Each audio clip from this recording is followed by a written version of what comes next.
guys, welcome to Souls Know Evolution. Thank you so much for taking the time to join me. This is going to be your Timeless Tarot. But whenever it is that you're tuning in, welcome, welcome, welcome. I hope you're all doing really, really well. These are general readings for the collective. It may not resonate. Please only take what does and leave the rest. So can we have a message for the collective, please, Spirit? What is it the collective need to know at this time? We're using the Shapeshifters Oracle by Lucy Cavendish. Oh my goodness. It says the unending sadness of looking back. Endless regret, obsessive grief, replaying the past, negative nostalgia. Ugh. Wow. Card number 36. And then we've got the Fairy Bee. My life is sweet. So they're completely opposites. Somebody feels like their life is sweet. They're receiving their milk and honey. And then we've got this energy here. Someone being in endless regret and grief and can't let go of the past. They're constantly replaying the past. But it's not good. Whatever it is that somebody here is replaying is not good. You know what? Before I even start, I want to see something. Because these feel like very, very different energies. I don't know if we're dealing with two people. Give me a sec. Right, okay, I wanted to find this deck. I've not used this in a minute. But it's my, I can't remember what I called it, but it's my feelings deck. So I just want to put some down to see if we're actually dealing with two people, or this could be like Spirit saying, come out of this and this is what you need to focus on. Instead of focusing on the past, focus on the present. Focus on the present. So I just need to see. I need to just get a bit of clarification. Okay, show me the energy of the unending sadness of looking back.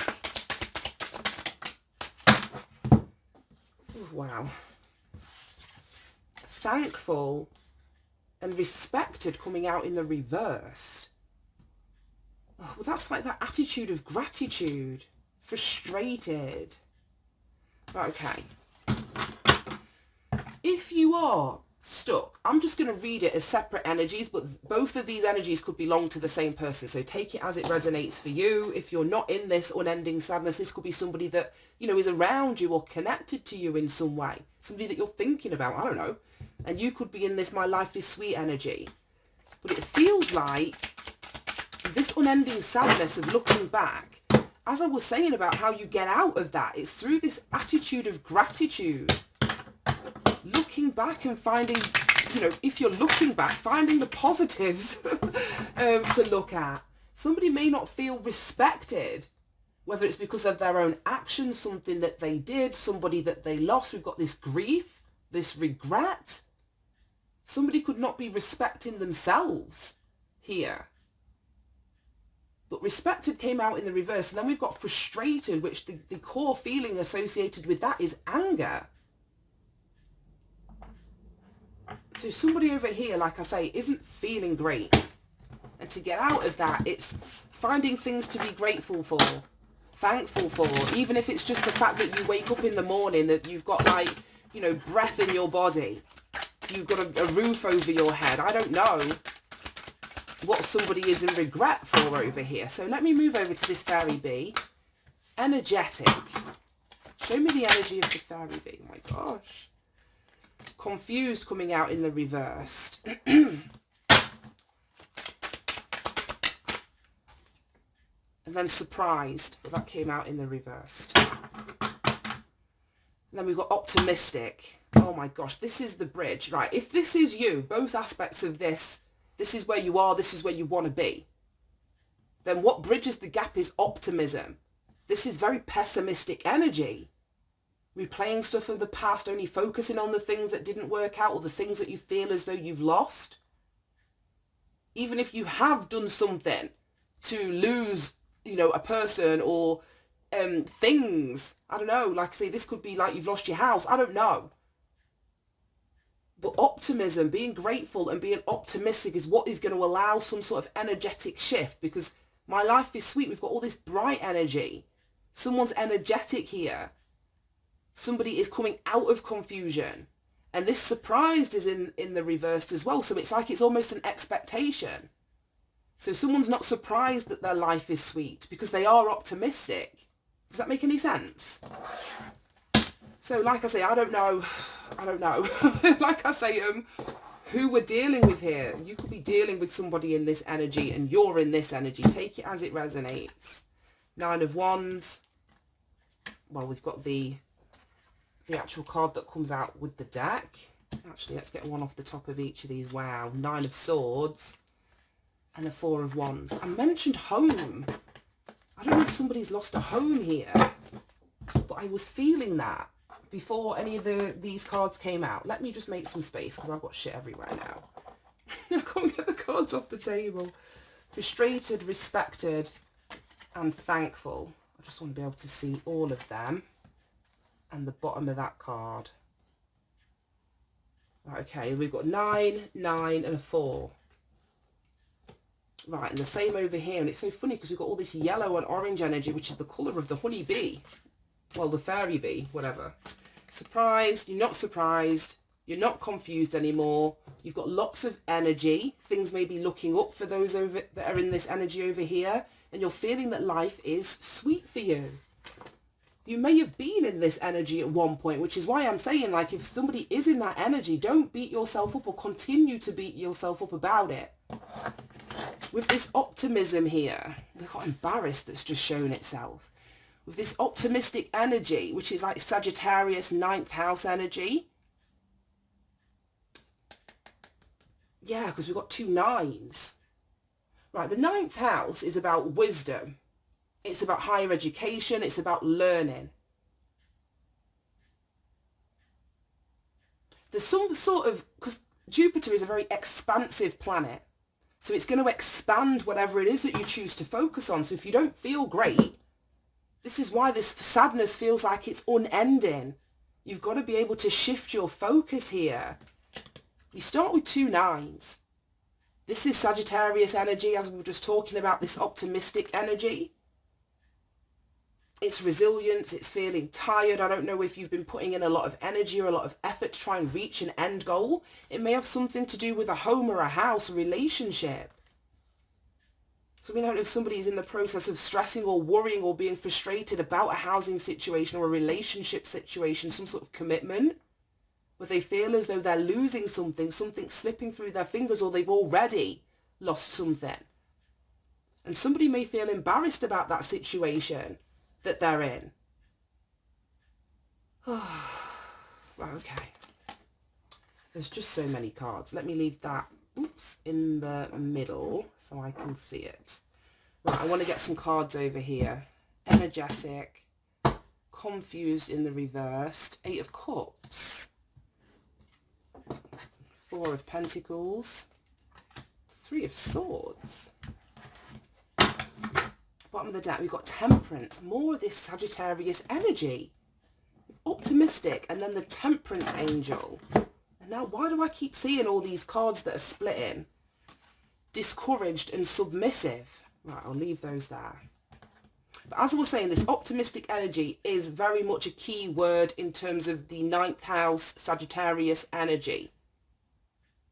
It's being, I suppose, it's knowing that the thing that everything is open and possible to you if you're looking at it from the right perspective. And I know it's hard when you're in the middle of, a challenging situation that's unfolding in your reality. I'm not saying ignore the fact that you could be losing a relationship partner, or ignore the fact that you are, you're having difficulties with your foundation or home or something like that, or you feel as though you've got to fight to keep something. I'm not saying ignore that. But there's got to be a way to be able to curb this frustration which stems from anger. There's got to be a way for you to feel more thankful or grateful, even if you've lost something, the fact that you had something. There's a card in the Soul's Journey Lessons where grief is titled something about it's your opportunity to appreciate what it is that you feel as though you've lost. I don't know, but we've got all this orange energy, embarrassed, discouraged and submissive. So I don't know if somebody feels as though they're on their knees. They're now in a submissive position. They feel embarrassed by that. And you can't feel embarrassed but be optimistic at the same time. You can't feel discouraged but be optimistic at the same time. Do you know what I mean? So something's got to shift here. Then there's my life is sweet. 8 of Cups, 4 of Pentacles, 3 of Swords. So it's walking away from something or someone. Cups is emotional energy. This person's on like a mission. They're purposefully leaving behind something where there's something missing. The way that these cups are stacked, it's very obvious that we're missing a cup here. So somebody has left something behind or is in the process of leaving something behind. They're moving towards this, my life is sweet. Somebody is not allowing something that they've either been in to stop them. They're not thinking that because I've experienced this unending sadness, this is where I need to stay. It doesn't feel good. Clearly, there's got to be more for me out there. That's this optimistic energy. So I don't know how this is resonating. If, like I say, this is where you've come from, or we're talking about two separate people. If this is a relationship, we've got the 4 of Wands down here, like a man and a woman, but that can be any denomination of relationship partner. But this could be one person in the relationship. This could be another person, and someone's leaving someone behind. That would leave somebody else in grief, in regret, especially if it's because of somebody's actions, why somebody else is moving on or leaving them behind. I don't know how this is going to resonate. But it feels as though someone's trying to create a solid, practical foundation with this 4 of Pentacles. It's an energy of stability. It's the energy of, it being immovable. So somebody is moving towards or wanting to move towards a foundation that is less what's the word? It's less rocky. It's less unstable. Somebody here wants like permanence. Somebody here wants stability under their feet, whether financially speaking. Say if somebody's lost a home, let's say it was your partner's responsibility to pay the mortgage. I don't know, that's something that you predetermined in the relationship. They never told you that they were in some sort of financial trouble, and let's say the house has been, repossessed or something. This person who sort of entrusted that to somebody wants stability. They don't want to be in a precarious financial situation. And I'm not saying it's okay to leave someone because they're in financial trouble, no, but there needs to be some sort of communication. So this person knows exactly what to expect. This feels as though of this embarrassed and discouraged and submissive. Somebody over here wasn't really communicating how it is that they felt, or let's say I can't even get the word out, precariousness of the situation that they were in. They may have felt as though they wouldn't be respected if they came and spoke the truth. Do you know what I mean? Because temperance is balance. It's alchemy. Then we've got the 3 of Swords under here. Somebody accepted a painful truth. So if you're stuck in this unending sadness, it's instead of ruminating over and replaying the past over and over again, what gets you out of that cycle is accepting a sad or painful truth. Once we bring awareness to something, once we understand what the lesson is, we can then move on from it, rather than being stuck in it, replaying it over and over and over again. Right, I need to pull some cards on this, because this is not the clearest reading that I've done in a while. Right, show me this unending sadness. Transcendence and unity. Yeah, this could be in a relationship. So there may have been a relationship that came to an end. Somebody may have sought their freedom. We've got these 2 9s, which is an energy of freedom. Somebody may have sought their freedom from a union. It doesn't have to be like a love relationship. It could be family. It could be, relationships that were foundational. Friends, community, that kind of thing. Show me this energy of unending sadness and looking back. Oh my goodness. Feminine.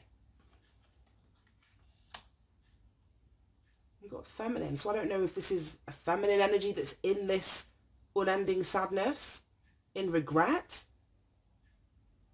or if it's a feminine energy that's transcended this relationship. Take it as it resonates. But we've got feminine energy here that's coming out very strongly. Right, show me this fairy bee. My life is sweet. North Node, exactly. Exactly, that's what I'm saying. Somebody recognised that they didn't have to stay where something was missing, things didn't feel right. They're moving towards, or they're being guided towards their purpose and their North Node, and they're recognising that it's either not in this sadness, if this is an aspect of yourself, or if this is a relationship or like a connection and you're dealing with somebody else that's in this energy, there's still, it's your purpose is not with this person. So take it as it resonates. This is so confusing.